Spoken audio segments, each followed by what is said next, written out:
पौष मास की पूर्णिमा की कथा।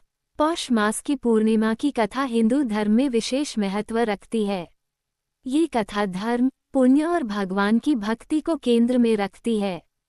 इस दिन विशेष रूप से सत्य और धर्म के मार्ग पर चलने की प्रेरणा दी जाती है। पौष पूर्णिमा की कथा। एक समय की बात है, एक गांव में एक निर्धन ब्राह्मण रहता था। वह भगवान विष्णु का अनन्य भक्त था और प्रतिदिन उनकी पूजा करता था। पौष मास में एक बार पूर्णिमा का दिन आया। उस ब्राह्मण ने निश्चय किया कि वह इस दिन उपवास करेगा और भगवान विष्णु के लिए व्रत कथा का आयोजन करेगा। उसने श्रद्धापूर्वक उपवास रखा और पूरे विधि विधान से भगवान विष्णु की पूजा की। पूजा के दौरान उसने कथा सुनी जिसमें ये बताया गया था कि पौष पूर्णिमा पर गंगा स्नान, दान और भगवान विष्णु की पूजा करने से विशेष फल की प्राप्ति होती है।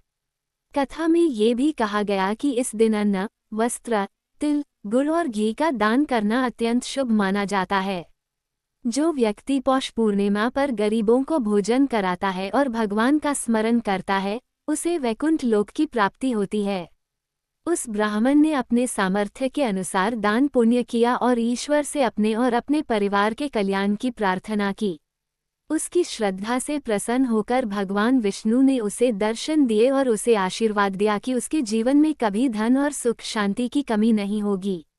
पौष पूर्णिमा के महत्व। गंगा स्नान। इस दिन गंगा या किसी पवित्र नदी में स्नान करना पापों से मुक्ति दिलाता है। दान पुण्य। गरीबों को भोजन, वस्त्र और धन दान करना शुभ माना जाता है।